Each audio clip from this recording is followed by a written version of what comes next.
नमस्कार दोस्तों, मैं हूं अंबर शर्मा और आज आपके साथ उपस्थित हूं इस YouTube की वीडियो में। मैं बहुत मोगली बाबा पे अपने जो OTT है उस पे स्टोरीज़ में बिज़ी हैं। उसमें बहुत सारी डॉक्यूमेंट्रीज़ और फिल्म्स, जिन लोगों ने सब्सक्राइब किया हुआ है वो डॉक्यूमेंट्रीज़ भी देख रहे हैं, फिल्म्स भी देख रहे हैं, सीरीज़ भी देख रहे हैं और हमारी दास्तान तो देख ही रहे हैं। आज जो YouTube पे ये वीडियो कर रहा हूँ वो ये है कि बहुत सारे लोग मुझे अप्रोच करते हैं। अब तो मैं खैर व्हाट्सएप भी यूज़ नहीं कर रहा हूँ, क्योंकि इतने मैसेजेस आते थे कि हमें इससे बात करनी है, हमारे को उसका नंबर दे दो या उसका दे दो। तो पहली बात, मेरे पास किसी का नंबर नहीं होता है। दूसरी बात, मैं किसी की क्रिमिनल के लिए ऑर्गेनाइजेशन का HR नहीं हूँ। HR यानी ह्यूमन रिसोर्स वाला नहीं हूँ कि मैं किसी की नौकरी लगवा दूँ उसमें या किसी की भर्ती करा दूँ। ये जो लोग मुझे इस तरीके के मैसेज करते हैं, कृपया करके मुझे इस तरीके के मैसेज ना करें।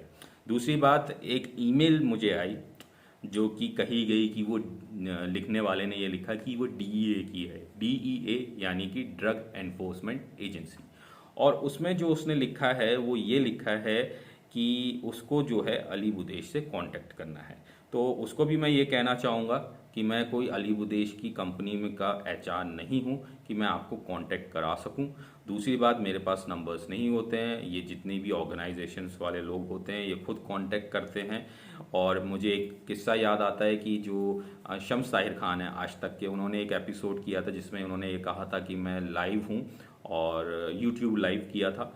और उस समय उन्होंने ये कहा था कि हम छोटा शकील को लाइव फ़ोन पे लेंगे और इन लोगों के नंबर्स चेंज होते रहते हैं। तो उसने जो है शम्स ताहिर खान ने वो कॉल भी की थी, तो कॉल लगी नहीं थी या आंसर नहीं हुआ था, ये मुझे याद नहीं आ रहा। लेकिन ये है कि उस दिन जो है उस फ़ोन कॉल पे जो उसने लगाने की कोशिश की थी उस पर छोटा शकील अवेलेबल नहीं हुआ था। अब आते हैं उस ईमेल पे। उस ईमेल में क्या है?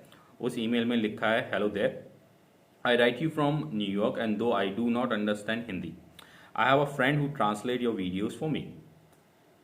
I need to get in touch with Ali Budesh in Bahrain. A message needs to be passed on. I work for DEA and this but of information is in his best interest. With due credit to your courage, I heard you speak at length to an individual who at time was deceased. How did you who you were talking to? Just an assumption because you believe in the voice. Do you know anything about the mafia at all? The first thing is that they don't talk. All this while ISI have been playing you or someone from inside. Please put me in touch with Ali Budesh if you can. Thank you. Regards, S. Baro, State Department DEA. अब ये जो व्यक्ति हैं ये मुझे scammer लगता है। Scammer यानी कि जो फ्रॉड करते हैं। अब ये कहता है कि मैं न्यूयॉर्क से हूँ और मेरी जो हिंदी की वीडियोस हैं वो जो हैं वो एक व्यक्ति जो है इन्होंने रखा हुआ है जो इसको ट्रांसलेट करता है और इसको बताता है। अब आते हैं कि इसने जो ईमेल आईडी यूज़ की है वो यूज़ की है protonmail.com से। प्रोटॉन जो है वो एक कंपनी है, जैसे जीमेल हो गई, याहू मेल हो गई और हॉटमेल हो गई, उसी तरीके से प्रोटॉन ईमेल है जो सबसे ज़्यादा स्कैमर्स या यूज़ करते हैं स्कैम करने के लिए। दूसरी तरफ इसने लिखा है कि जो जो नाम है ईमेल पे वो है S.Baro और जो ऊपर लिखा है इटालियन ब्रेस्टो न्यूयॉर्क। तो ये बात सच है कि न्यूयॉर्क में एक ये सिबारो करके एक पिज़्ज़ा चेन है जो बहुत बड़ी चेन है। यहाँ पे इसने इटालियन ब्रिस्टो लिख दिया है, जबकि सिबारो जो है पिज़्ज़ा चेन है, कोई इटालियन ब्रिस्टो नहीं है। इसलिए यहाँ पे मैं इसको कहता हूँ स्कैमर है। दूसरी बात, इसने जो नीचे regards.S.Baro लिखा है, इस व्यक्ति को यही नहीं पता कि S जो है वो बारो के साथ जुड़ा हुआ है। तो इसको जो प्रोनाउंस किया जाता है वो प्रोनाउंस किया जाता है सिबारो।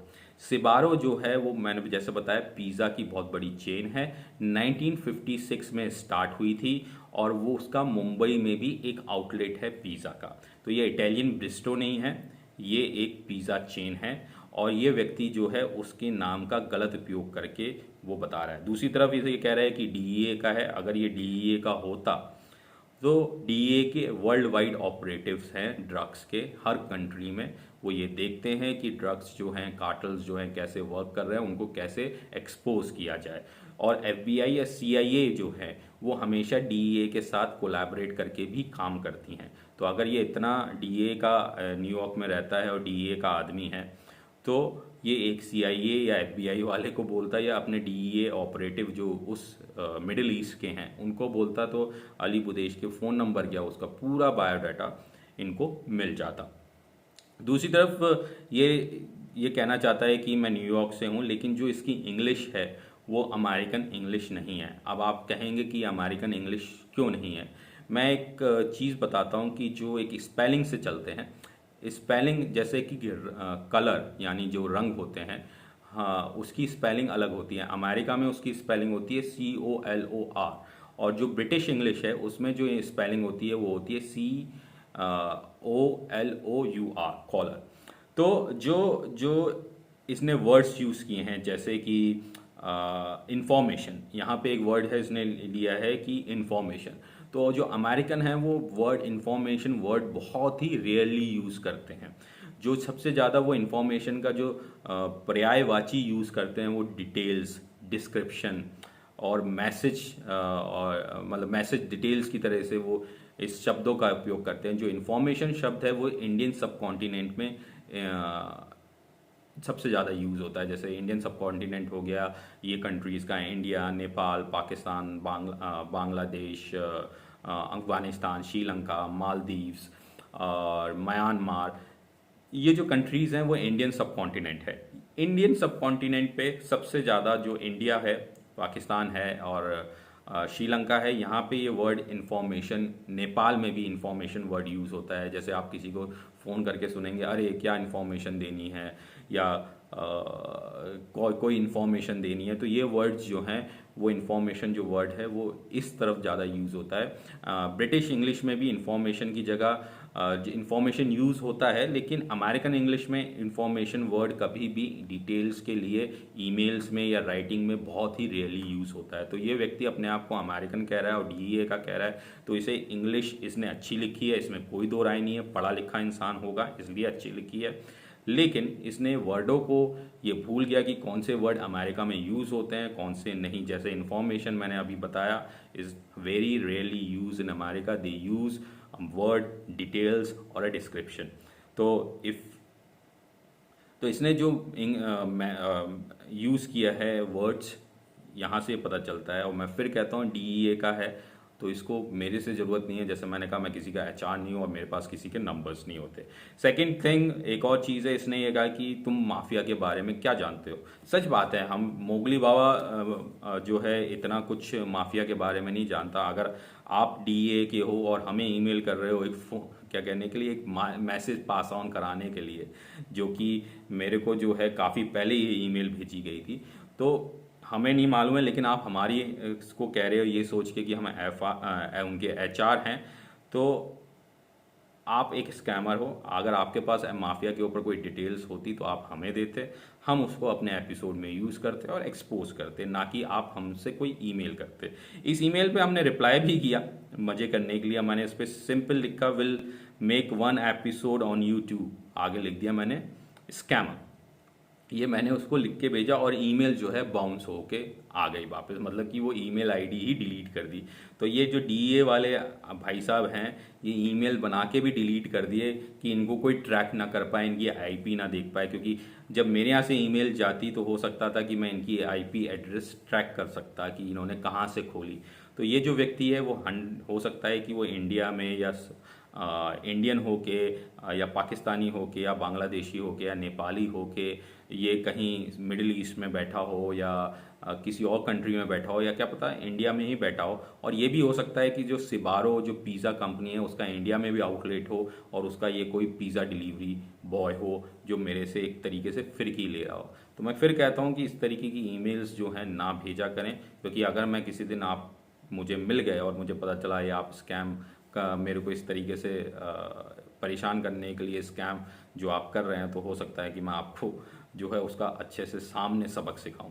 खैर ये तो थी आज की बात, और मैं फिर कहता हूं कि इस तरीके की ईमेल्स ना की जाएं। और ये जो भाई साहब हैं जो कह रहे हैं ISI और बहुत जो नाम लिए हैं ISI मेरे साथ प्ले कर रही है, तो आपके पास अगर इतनी सारी डिटेल्स हैं तो आप हमें देते, हम एपिसोड करते और बनाते कि इस तरीके की चीज़ें माफिया में होती हैं। खैर, ये लोग वो लोग हैं जो खुद कुछ नहीं कर पाते और अपने आप को झूठी ईमेल के माध्यम से जो है लोगों को अप्रोच करके डराने का, धमकाने का काम करते हैं। जैसे नाइजीरिया के वो जो ईमेल स्कैम्स होते थे कि लॉटरी स्कैम, वो इसी तरीके के ये लोग हैं। खैर, अब आज की बात में मैं इतना ही कहूँगा और जल्दी मिलेंगे अगले एपिसोड में। अगला एपिसोड जो है वो मोगली बाबा पे होगा, यानी कि हमारे OTT प्लेटफॉर्म पे होगा, और वो एपिसोड होगा मुंबई माफिया पे फिर से।